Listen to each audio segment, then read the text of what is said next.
ओम नमस्ते जी। आपका स्वागत है आपके अपने चैनल आओ वेद पढ़ें में। चतुर्थ समोल्लास। चतुर्थ समोल्लास का विषय है ब्रह्मचर्य आश्रम से गृहस्थ आश्रम में प्रवेश करना। अब तक हमने सत्यार्थ प्रकाश ग्रंथ की भूमिका तथा 3 समोल्लासों का अध्ययन किया।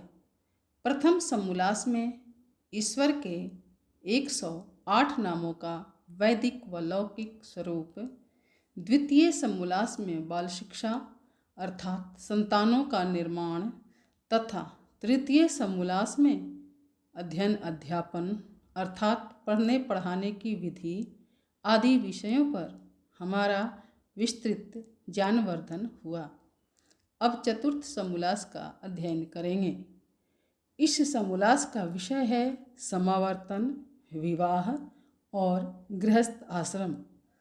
तो चलें गृहस्थ आश्रम के कर्तव्यों पर विचार करते हैं। कुछ पाने के लिए धैर्य व उत्साह के साथ अपने लक्ष्य की प्राप्ति में लगे रहना होता है। चिंतन की धारा सदा सुपथ की ओर प्रवाहित रहनी चाहिए। इस वेद ज्ञान से लाभ तभी होगा जब हम ज्ञान प्रवाह की वाणी को आरंभ से अंत तक निरंतर सुनेंगे। याचक की प्रार्थना। हे ज्ञानवान भगवन, हमको भी ज्ञान दे दो, प्रज्ञारितम भरासी बुद्धि का दान दे दो। हे ज्ञानवान भगवन, हमको भी ज्ञान दे दो। इस चैनल पर केवल आचार्य प्रदीप कुमार शास्त्री जी का ऑनलाइन व ऑफलाइन शास्त्रीय कक्षाओं के वैदिक व्याख्यान उपलब्ध होंगे। अपने चैनल पर आने वाले वीडियो की सूचना पाना चाहते हैं तो लाइक और सब्सक्राइब करें तथा घंटी के बटन को दबाएं, जिससे कि वीडियो अपलोड होते ही सबसे पहले सूचना पा सकें। वेद पढ़ें पढ़ाएं, सुने सुनाएं, वेद का संदेश घर घर पहुँचाएं। ऋषि ऋण को चुकाएं, अपना कर्तव्य निभाएं, जीवन सफल बनाएं।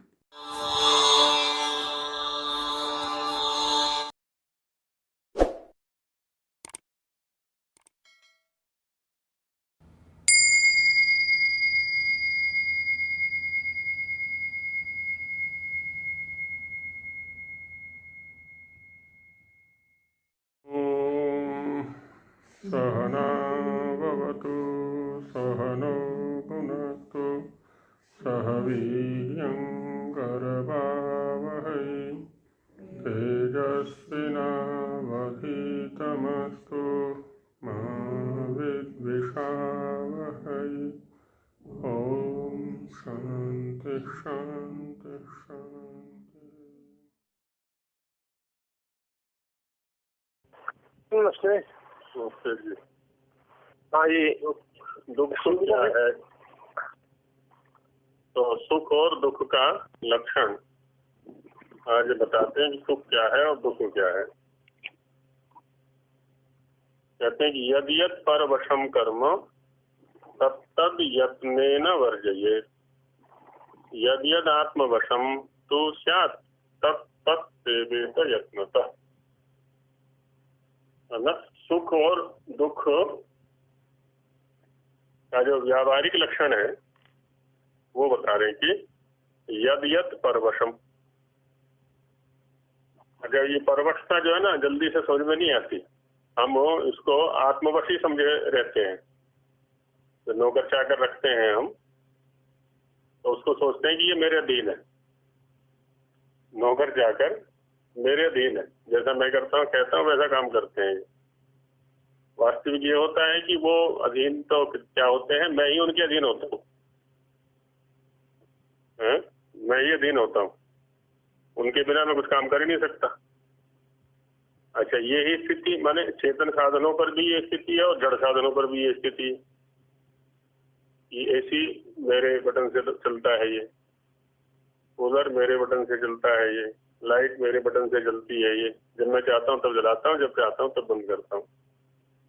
और स्थिति ये हो जाती है कि इनके बिना मैं कुछ भी नहीं कर सकता, इनका है इतना अधीन हो जाता हूँ, है ना, कि मैं इनके बिना कुछ कर नहीं सकता।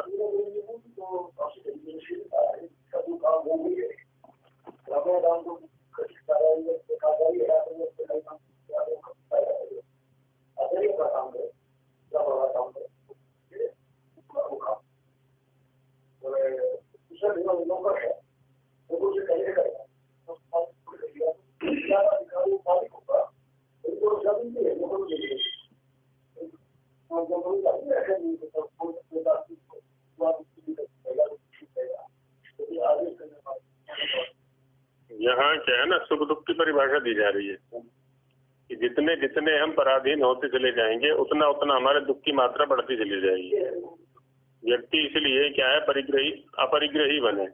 परिग्रही जितना जितना बढ़ेगा उतना उतना वो परवश होता चला जाएगा, निश्चित रूप से बनेगा वो।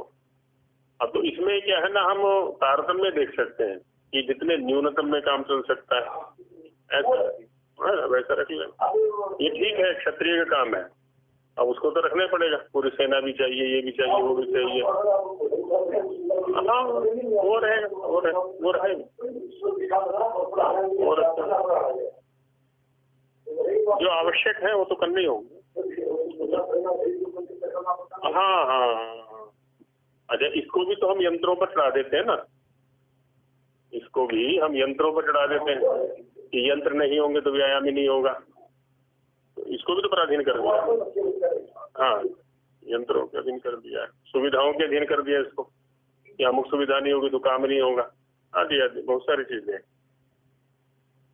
तो ये अपरिग्रह और कुछ नहीं है, वो साधनों से हटना। जितना जितना साधनों के अधीन होते चले जाएंगे उतने उतने हम दुखी होते चले जाएंगे, ये रहता है। हाँ, संभाल लेंगे, मेंटेनेंस कर रहे, बस बस बस बस वही रहेगा। वो लौकिक कहावत है ना, आई मौज फकीर की, दिया झोपड़ा फूक। चल भाई, आगे चल रहे हैं हम तो। और क्या। अच्छा, सांख्य वाले क्या कहते हैं, परगृह सुखी सर्पवत। अपना घर मत बनाओ, दूसरे घर में जाके घुसो, कल को प्रतिकूलता हो छोड़ के फिर दूसरे के में घुस जाओ जाकर के, सांप के समान। अपने बनाओगे तो अपने की चिंता खाई रहेगी उसकी। ये तो परगृह सुखी सर्पवत, वो कहा हुआ है। अच्छा, अब इस पर कोई ये कहने लगे कि सारे ऐसे हो जाएंगे फिर तो घर बनेगा ही नहीं, आगे सांप के लिए भी घर चाहिए है। जो सारे सांप बन गए तो सारे सांप नहीं बना करते। सारे सांप नहीं बना करते। अधिकतर तो अपना ही घर चाहते हैं, और अपने भी कई के घर चाहते हैं, कई के घर चाहते हैं। तो सब ऐसा नहीं हुआ करते। हाँ,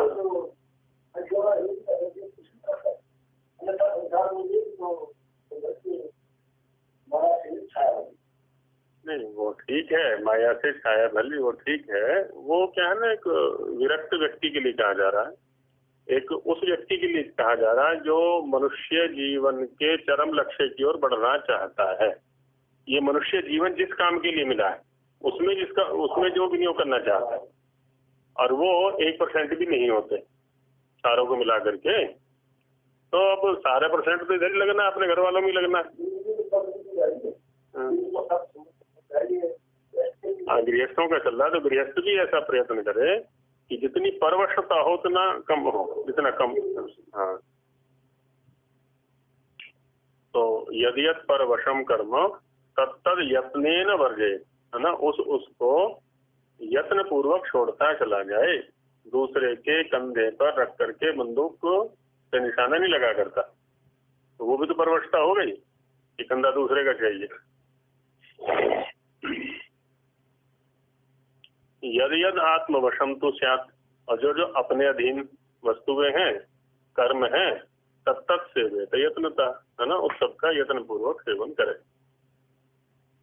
क्योंकि सर्वम परवशम दुखम सर्वम आत्मवशम सुखम एतद् विद्या समासेन लक्षणम सुख दुखयो। सर्वम परवशम दुखम, परवशम सर्वम दुखम, जितनी जितनी भी परवशता है, पराधीनता है, वो सारा का सारा दुख है। अब नौकरी को हम क्या कहेंगे, परवशता कहेंगे कि आत्मवशता कहेंगे? जानबूझ करके कि मेरे पास ये डिग्री है तुम्हारे अधीन काम करने के लिए, मुझे अपने अधीन रख लो, यही तो कहता है वो जाकर के।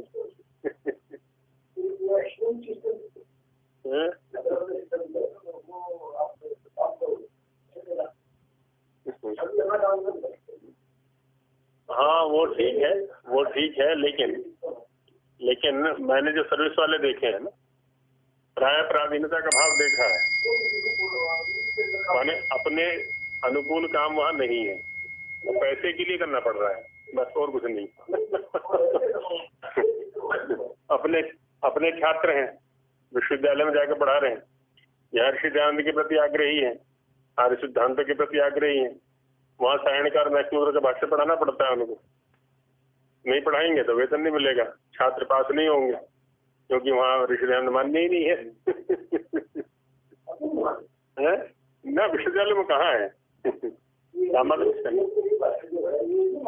ऋषिदानंद का सामान्य रूप से नहीं है, सामान्य रूप से वहाँ पर मैक्समूलर है या सायण है, सायण या मैक्समूलर अधिक मान्य कहीं कहीं है।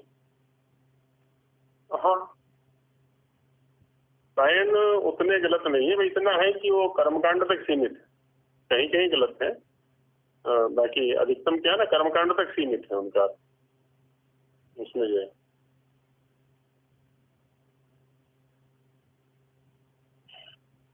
तो सर्वम परवशम दुखम इसलिए कहा कि सर्वमात्म वशम सुखम है। अब इसके विपरीत ये भी है कि जब, क्योंकि हम सामाजिक हैं, दूसरों के बिना हमारा काम भी नहीं चल सकता है ना। वस्त्र में दूसरों से चाहिए, चश्मा दूसरों से, पानी दूसरों से, भोजन दूसरों से, क्या क्या करेगा आदमी अकेला। तो तात्पर्य वहां पर ये है कि ये तो अनिवार्य चीजें हैं, ये तो सामान्य व्यवहार की चीजें, ये तो लेनी है हमें दूसरों से। सर्वमात्मवशम सुखम एतद् विद्या समासेन, है ना, समासेन माने संक्षेपेण, संक्षेप से इसको जाने, क्या लक्षणम सुख दुखयो, सुख और दुख का ये लक्षण है, संक्षेप से ऐसा जाने। तो इसलिए आत्माधीनता बनाता चला जाए, आत्म केंद्रित होता चला जाए। अपरिग्रह यही है और कुछ नहीं है वहां पर। अपरिग्रह में कि इसके बिना भी काम चल सकता है, इसके बिना भी काम चल सकता है, इसके बिना भी काम चल सकता है, चला जाए छोड़ता वो अपना।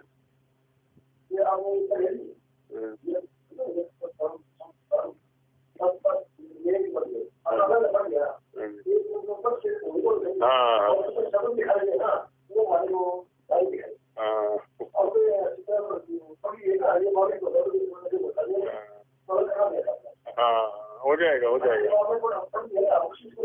हाँ, श्लोकों पर जो अभ्यास करेंगे तो हो जाएगा।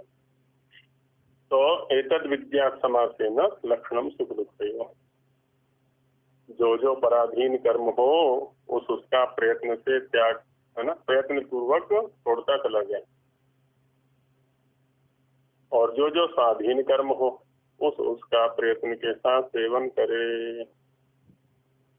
क्योंकि जो पराधीनता है वह सब दुख, और जो जो स्वाधीनता है वह सब सुख, है ना।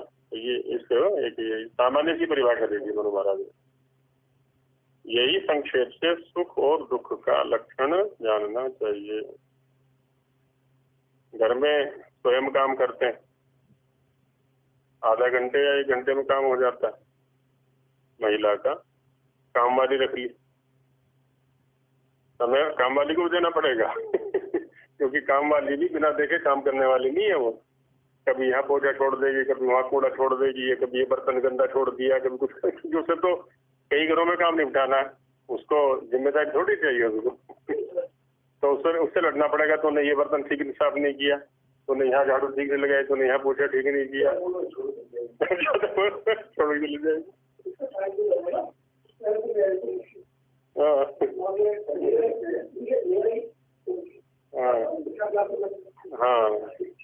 हाँ हाँ, तो ये पराधीनता।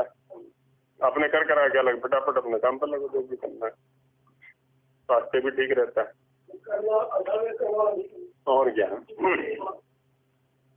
तो केवल समझने का वो होता है, अंतर होता है और कुछ नहीं है होता।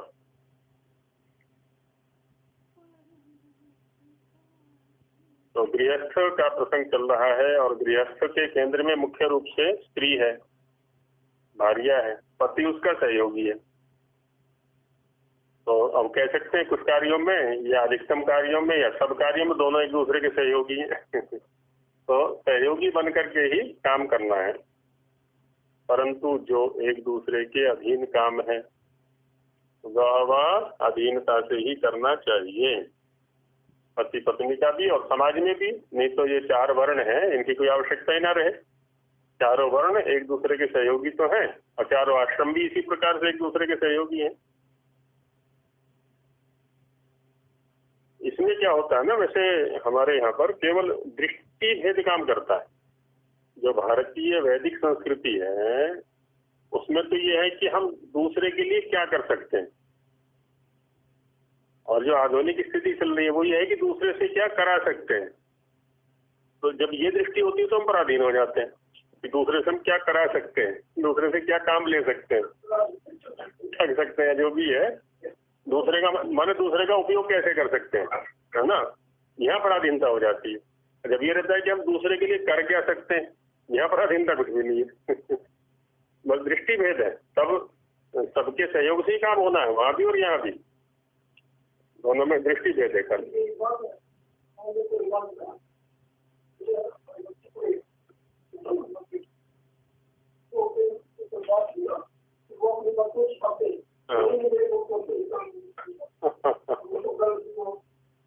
हाँ, तो वह अधीनता से ही करना चाहिए। तो हमें एक दूसरे के अधीन भी, ये पारिवारिक व्यवस्था तब तक बनेगी नहीं जब तक अधीनता नहीं होगी। वह माता पिता की अधीनता है, संस्थाओं में है आचार्य की अधीनता है, समाज में भी है अधिकारी विशेष की अधीनता है। तो ये सब व्यवस्थाएं तभी चला करती है।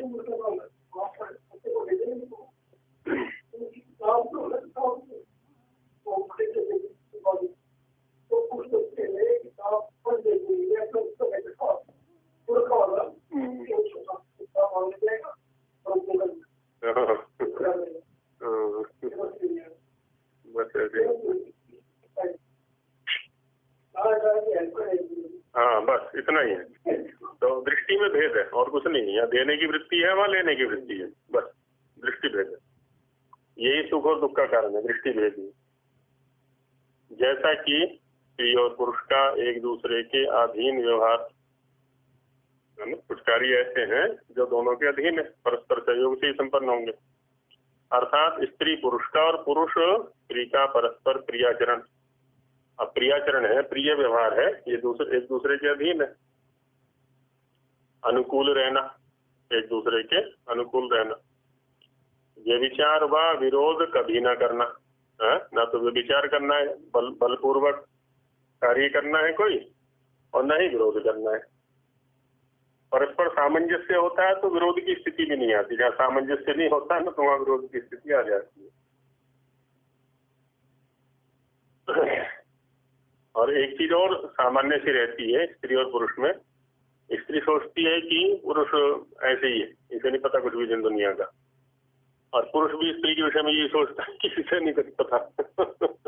तो इसी बात पर बचती रहती है, इसे घर के बारे में कुछ पता नहीं, इसे दुनिया में कुछ पता नहीं। हाँ, तो एक दूसरे को न समझना। हाँ,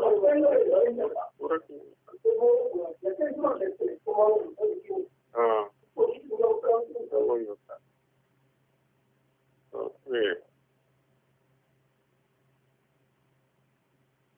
तो विरोध कभी न करना। पुरुष की आज्ञानुकूल घर के काम स्त्री और बाहर के काम पुरुष के अधीन रहना। तो जैसा भी हो, है ना, घर के अंदर के जो काम है वो स्त्री संभाले और बाहर के जो काम है वो पुरुष के अधीन रहे। बाहर के जितने भी काम है। हाँ हाँ, पुरुष की आज्ञा के। दुष्ट व्यसन में फंसने से एक दूसरे को रोकना। अब तो कोर्ट ने मना कर दिया रोकने के लिए। क्यों रोक नहीं सकते?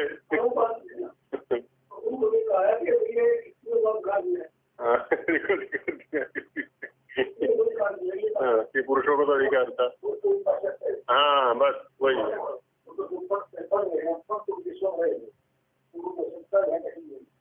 हाँ, ये विखंडनवाद चल रहा है कि परिवारों को तोड़ा कैसे जाए, परिवारों को तोड़ा कैसे जाए। हाँ हाँ हाँ, वही बस। हाँ हाँ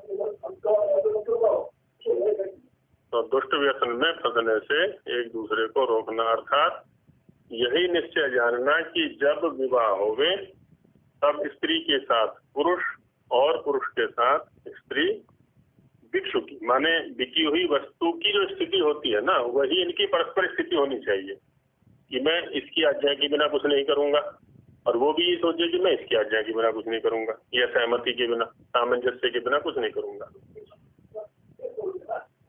हाँ हाँ हाँ, कुछ व्यवहार ऐसे हैं कि एकदम पराधीनता रहनी पड़ेगी, तभी वो सुरक्षित रह पाएंगे, नहीं तो नहीं। अर्थात जो स्त्री और पुरुष के साथ हाव भाव नख शिखाग्र पर्यंत जो कुछ है वह वीर्यादि एक दूसरे के अधीन हो जाता है ना। पूरा का पूरा शरीर परस्पर एक दूसरे का हो चुका है।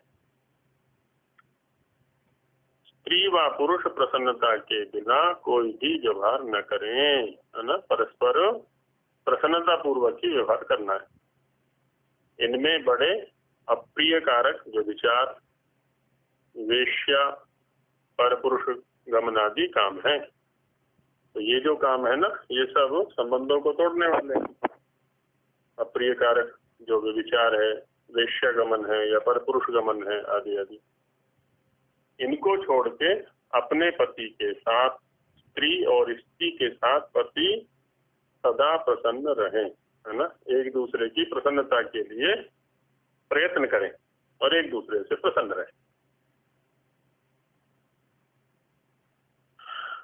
तो जो गृहस्थ जीवन है वो सुखी रहेगा। फिर ब्राह्मण और ब्राह्मणी के मुख्य कार्य क्या है? तो जो ब्राह्मण वर्णस्थ हो तो पुरुष लड़कों को पढ़ावे तथा सुशिक्षिता स्त्री लड़कियों को पढ़ावे, है ना। क्योंकि ब्राह्मण वर्णस्थ व्यक्तियों का ये मुख्य कार्य है, अध्ययनम अध्यापनम यजनम याजनम। तो जो पुरुष हैं वो लड़कों को और स्त्रियां जो है वो लड़कियों को पढ़ावे। नानाविध उपदेश और वक्तृत्व करके उनको विद्वान करें, है ना। अनेक प्रकार के प्रवचन दे करके, उपदेश दे करके उनको विद्वान बनाना है। स्त्री का पूजनीय देवपति और पुरुष की पूजनीय अर्थात सत्कार करने योग्य देवी स्त्री है। दोनों एक दूसरे के लिए पूजनीय हैं।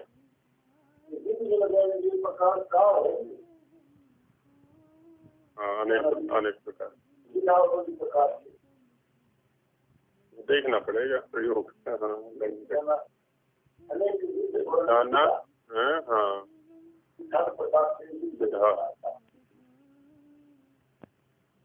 तो प्रथम जो पूजनीय है वो परस्पर है एक दूसरे के, पुरुष के लिए स्त्री और स्त्री के लिए पुरुष, है ना। इसके बाद ही किसी दूसरे का नंबर आता है।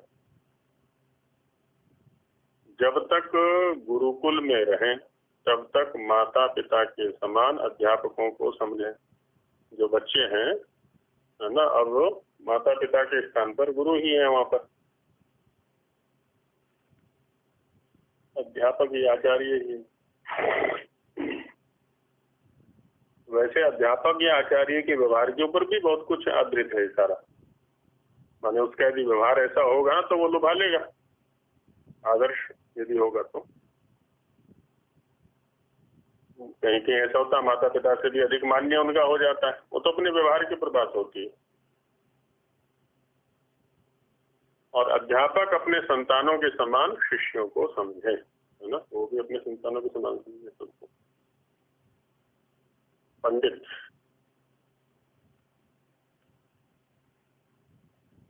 पढ़ाने आ रहे अध्यापक और अध्यापिका कैसे होने चाहिए, तो उनके लक्षण दिखाते हैं यहाँ पर।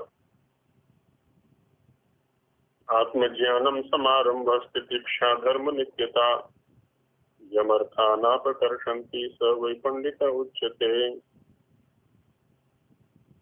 आत्मज्ञानम, है ना, आत्मा का ज्ञान उसको होना चाहिए, स्वयं का ज्ञान उसको होना चाहिए। समारंभ निकम्मा निखट्टू ना होवे,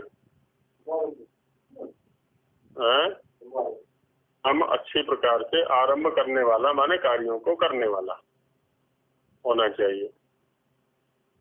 ऐसा ना हो कि आलसी ही पड़ा रहे।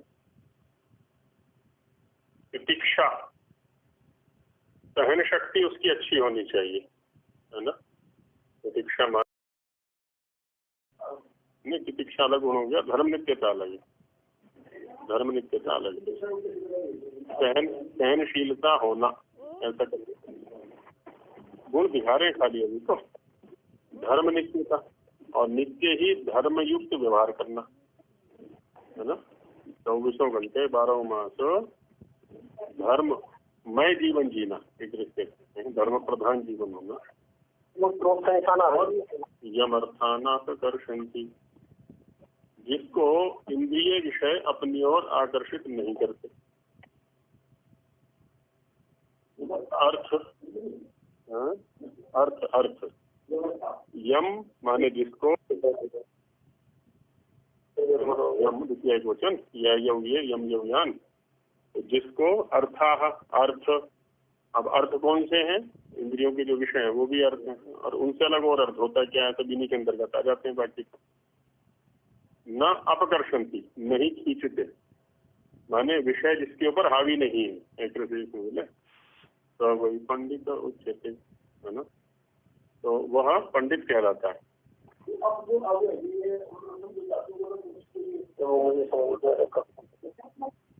अपकर्षण, है ना, दो ले जाना। आकर्षण, हाँ, दूर करना। आने दिलाना अपने, कम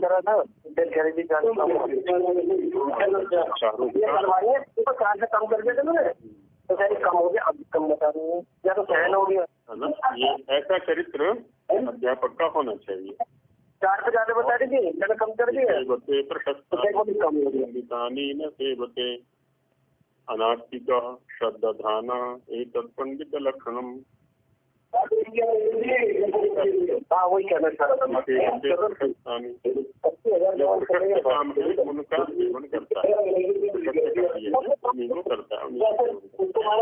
लेकिन निंदितानी न सेवते, जो निंदा का पात्र बनाने वाले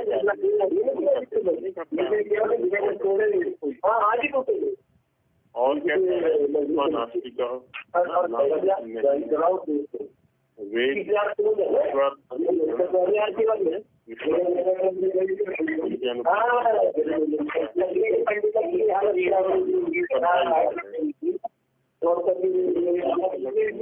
श्रद्धालु है। तो ये सब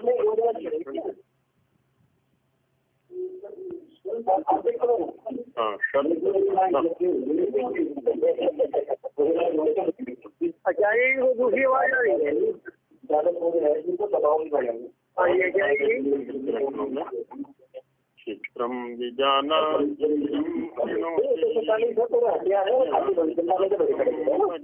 न कामा लगा दिए,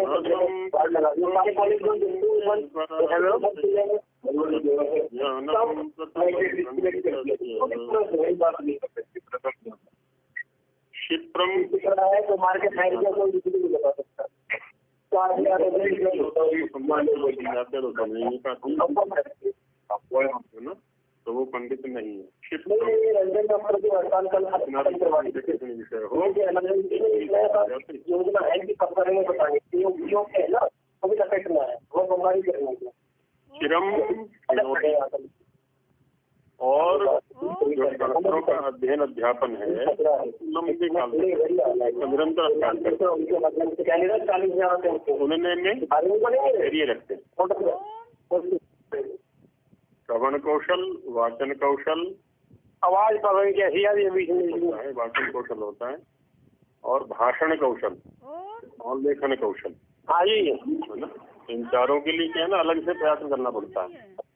श्रवण कौशल, सुनने का धैर्य होना चाहिए, एक एक शब्द क्या लेकर के सुनेगी सामने वाला क्या कह रहा है, तो ये श्रवण कौशल है ना। वाचन कौशल, जो कुछ सुना है उसको कहने का भी कौशल हमारे अंदर होना चाहिए, सुनने के अनुसार बोलना, प्रवचन। भाषण, वाचन होता है पढ़ना, पुस्तक को देख करके पढ़ना, और भाषण मौखिक रूप से बोलना। और लेखन कौशल है ना, जो कुछ हमारे पास है उसको लेखनी के माध्यम से प्रस्तुत करते हैं। इसमें कहा है कि श्रवण कौशल होना चाहिए। विज्ञान चार्थम भजते न कामा, और जब अर्थ को, शास्त्र को जान लिया उसको कामात न भजते, अपने स्वार्थ पूर्ति के लिए उसका सेवन नहीं करता है ना, सबके हित के लिए उसका प्रयोग करता है, अपने हित के लिए प्रयोग ना करके। और ना संपृष्टो उनके परार्थे,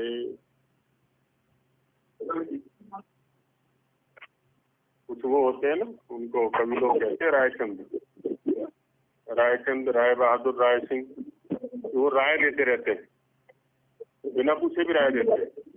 संसार में ऐसे बहुत सारे होते हैं कि बिना पूछे भी राय देते हैं। वो लेना ना देना, पर राय अवश्य देंगे, जाकर के सलाह दिया करते हैं ना, सलाह देने वाले बहुत सारे होते हैं। यह कहते हैं ना संपृष्ट, जब तक कोई सामने वाला न पूछे तो उनसे परार्थ है, अपने आप का उपयोग दूसरों के लिए नहीं करता है ना, सलाह सम्मति आदि नहीं देता है। तत्प्रज्ञानम प्रथमम पंडितस्य, जिसके अंदर ये सब लक्षण हैं इसका मतलब वही पंडित है। और ना प्राप्त्यम अभिवांछन्ति नष्टम नेच्छन्ति शोचितुम आपत्सूचन मुह्यन्ति नराः पंडित बुद्धयः। ना प्राप्त्यम अभिवांछन्ति, जो अप्राप्य वस्तु है उसको प्राप्त करने की ज्यादा अभिप्सा नहीं रखते, लौकिक पदार्थों में रहेगा ये। ज्ञान तो प्रधान है इसका, और ज्ञान के लिए तो निरंतर प्रयत्नशील रहना होगा इसको। और कोई चीज यदि नष्ट हो गई है तो उसके विषय में शौक नहीं करते, नष्ट हो गई तो हो गई, कोई बात नहीं। आपत सूचना मुह्यंती, आपातकाल आ जाते हैं जीवन में बहुत सारे, तो उस काल में विमूढ़ नहीं होते, क्या करें क्या ना करें, है ना, ऐसी स्थिति को प्राप्त नहीं होते, मोहग्रस्त नहीं होते हैं। नरः पंडित बुद्धया, तो ऐसी जिनकी बुद्धि होती है वो पंडित होते हैं। हाँ, और प्रवृत्तवाक् चित्रकथ ऊहवान प्रतिभानवान आशुभ्रम तस्य वक्ता च यक्त पंडित उच्यते। प्रवृत्तवाक्, व्यक्ति की मूढ़ावस्था क्या होती है, जो तमोगुण से ग्रस्त होती है ना, जो चित्त की स्थिति, उसको मूढ़ावस्था बोलते हैं। नकलकार का प्रयोग हो गया ना, धातु तो दोनों जगह एक ही है, मूढ़ में भी वही धातु है, मुह वैचित्य, और मुह्यंती में भी वही धातु है, धातु दोनों जगह एक ही है। मोह में भी यही धातु है, मोह, मूढ़, मुह्यंती, है ना, ये धातु एक ही है सब जगह, प्रत्ययों का भेद है खाली।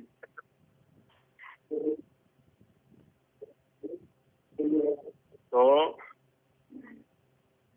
विद्या का जब कथन करने का प्रसंग हो, विद्या को बताने का प्रसंग हो, तो जिसकी वाणी उसमें सिद्धहस्त हो, बताने में निपुण हो, प्रवृत्तवाद, चित्र कथा और जो शास्त्रों के प्रसंग हैं विभिन्न प्रकार के, उनको विभिन्न प्रकार से कहने में जो समर्थ हो, है ना। अब जैसा शास्त्र में लिखा है उसने वैसा बांट दिया, समझ में आ नहीं रहा अगले को, तो उसको अनेक प्रकार से सरल करके अपने सामने वाले के स्तर पर ले जा करके समझाने में जो निपुण हो, अनेक प्रकार के उदाहरण आदि का आश्रय लेकर के। चित्रकथन, ऊहवान, तर्क आदि का भी प्रयोग जो कर सके, ऊह तर्क के लिए आता है। प्रतिभानवान, और जो प्रतिभा से बुद्धि जिसकी अच्छी हो। आशु ग्रंथस्य वक्ता। अच्छा, कुछ लोग होते हैं कोई छोटा सा प्रसंग उठाए और उसको खूब लंबा खींच देते हैं। कई उपदेशकों को भी देखा है ना, कोई समय दे दिया किसी को 1 घंटा, विषय उसका उतना है नहीं, तो क्या करते हैं, एक कहानी छेड़ दी कोई, और कहानी को इतना खींच देंगे कि उसी में 1 घंटा पूरा कर देंगे वो तो सामने वाले उब जाते हैं फिर। नहीं, जो विषय जितना समय मांगता है उसको उतने विषय में उतने समय में समझा दो, उसको प्रस्तुत कर। तो आशु ग्रंथ से वक्ता है ना, ग्रंथ का आशु वक्ता होना चाहिए, शीघ्र प्रस्तुति देने वाला होना चाहिए। यह पंडित उच्चते, है ना, उसको पंडित कहा जाता है। और कहा कि श्रुतम प्रज्ञानुगम यस्य प्रज्ञा चैव श्रुतानुगा असंभिन्नार्य मर्यादा पंडिताख्यम लभेत स। श्रुतम प्रज्ञानुगम यस्य,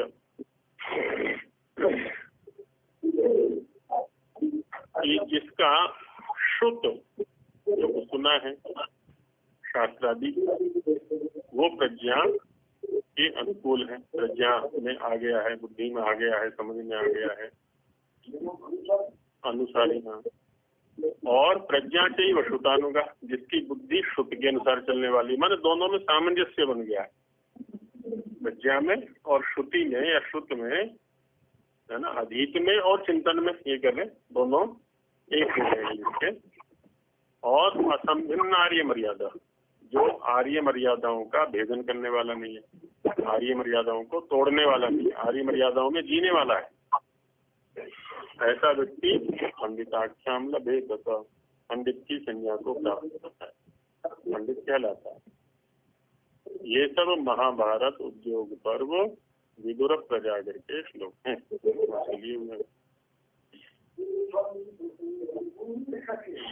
हाँ जी,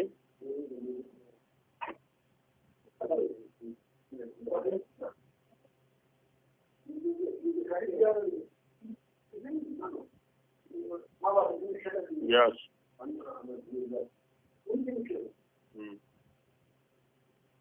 अब तो उन्हीं के नाम से हैं, बाकी किसके हैं तो कहना बड़ा मुश्किल है। 6000 से जब एक श्लोक 1 लाख पर पहुंच गए श्लोक, अब कौन से उनके हैं कौन से बाद के हैं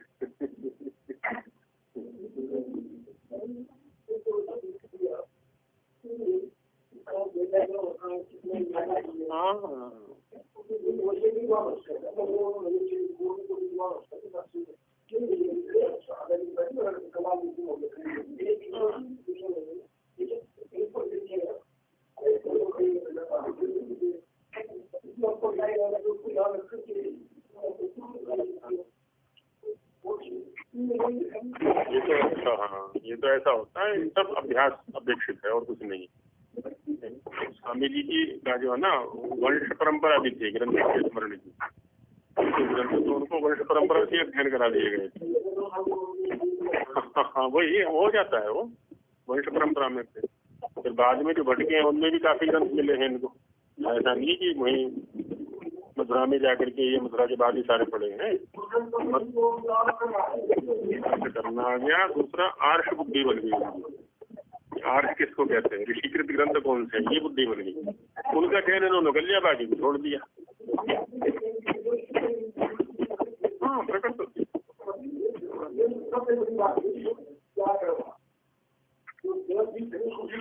हाँ। और दूसरा उस व्यक्ति का जीवन का लक्ष्य एक था, सत्य को ग्रहण करना है, सत्य को प्राप्त करना। तो उसके अनुकूल उसने क्या किया, जो भी संस्कृत के नाम पर या वेद के नाम पर मिला सारी चीज रगड़ डाली उन्होंने।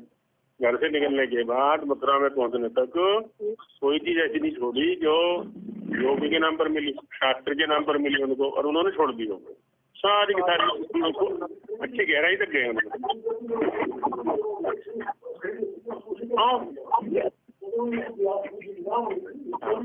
हाँ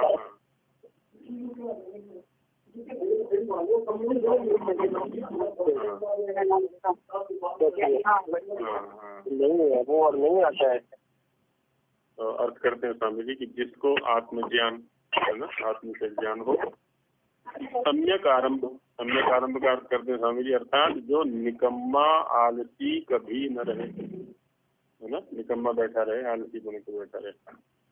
सुख दुख हानि लाभ मान अपमान प्रतीक्षा का अर्थ कर रहे हैं स्वामी जी आगे, ये द्वंद्वों को।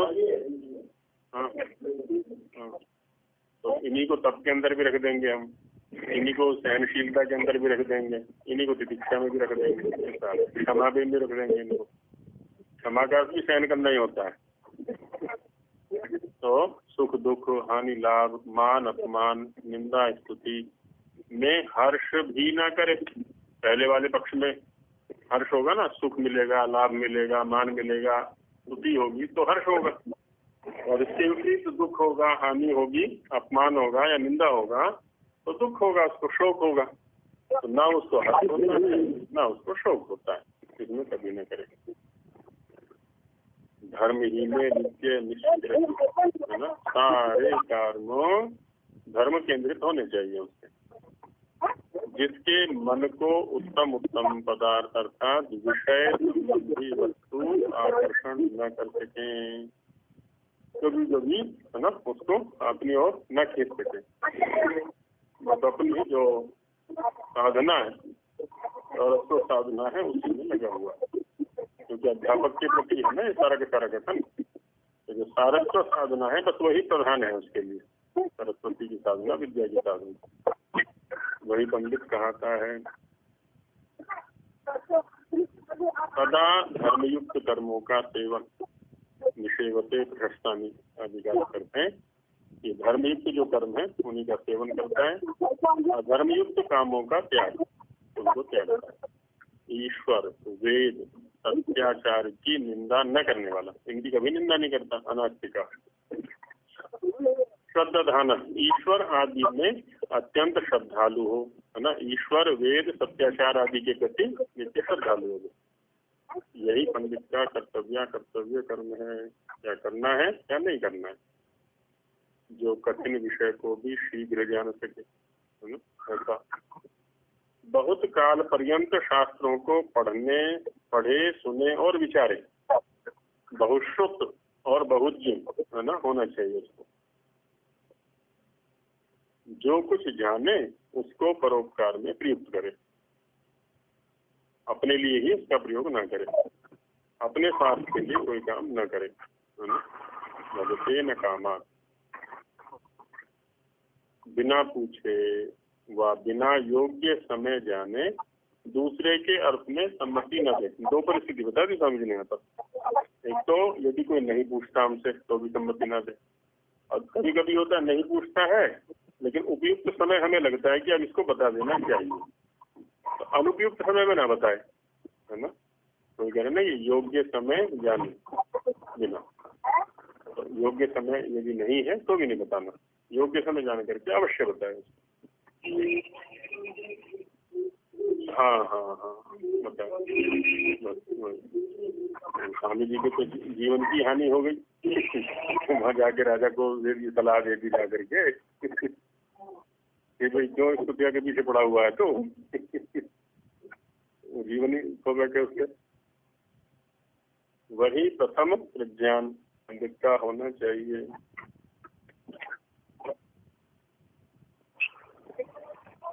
कभी कभी वैसे अति उत्साह में भी कार्य हो जाते हैं हमसे।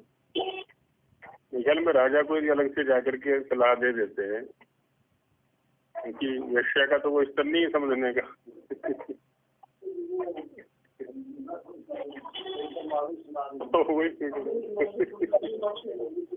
हाँ, क्योंकि बहुत सारी चीजें होती हैं ऐसी, होता है। हाँ हाँ, नहीं हाँ, नहीं मैंने कई बार ऐसे देखा है, छात्रों के साथ भी होता है, बड़ों के साथ भी होता है। साथ बैठे हुए हैं, तो किसी के व्यक्तिगत विषय को लेकर उस व्यक्ति की चर्चा करने लगे, हम वो नहीं मानेंगे, अलग से बैठा लें उसको, हर बिंदु को मान लेगा वो, हर बिंदु को तय मान लेगा। हाँ हाँ हाँ हाँ हाँ, हो जाता है, होता है।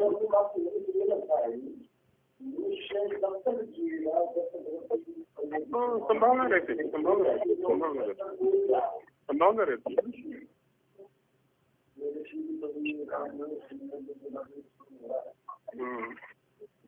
हमारे वही कार्य नीति पूर्वक भी हो सकता है। जैसे चाणक्य ने नीति से काम लिया सारा, उसको पता है कि बल से काम होने वाला नहीं है, उसने बुद्धि से काम लिए सारे सारे। हाँ हाँ,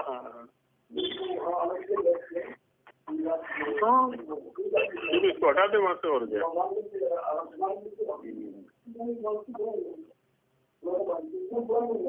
उन्होंने निमाना तो उसने किया ना, तो वैश्या ने किया अगर हाँ, तो वैश्या का कोई बुद्धि स्तर वो थोड़ी रहेगा। वो तो ऐसी रहेगी।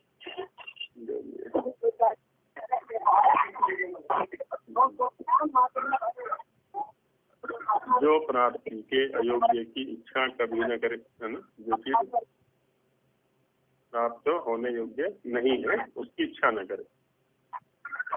और ये भी इच्छा ना करे कि दूसरे के पास है इसलिए मेरे पास होनी चाहिए। वो सारी चीजें में उसको आवश्यकता है, ठीक है, उसके पास है, मुझे आवश्यकता नहीं तो मेरे पास क्यों हो। नष्ट हुए पदार्थ पर शोक न करे, जो पदार्थ नष्ट हो गया।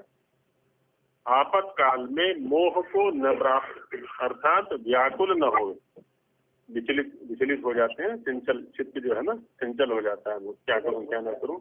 और ऐसी स्थिति में ही आत्महत्या आदि दोष कर बैठता है व्यक्ति। किसी को दूसरे को मार देता है, स्वयं को मार लेता है, कुछ भी कर लेता है वो। तो व्याकुल न हो, वही बुद्धिमान पंडित है, जिसकी वाणी सब विद्याओं और प्रश्नोत्तरों के करने में अति निपुण।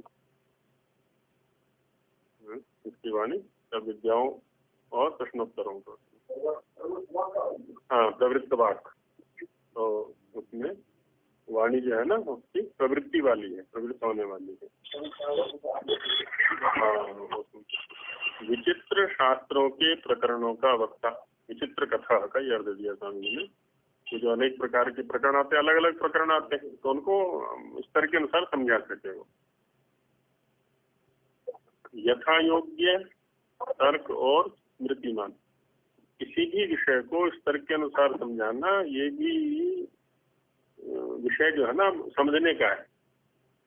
माने विषय तो एक ही है, लेकिन एक ही विषय को स्तर भेद से कई प्रकार के बना के समझाना पड़ता है। एक ही स्तर सब जगह नहीं चला करता। तो स्मृतिमान, योग्य तर्क और स्मृतिमान, ग्रंथों के यथार्थ अर्थ का शीघ्र वक्ता हो, वही पंडित।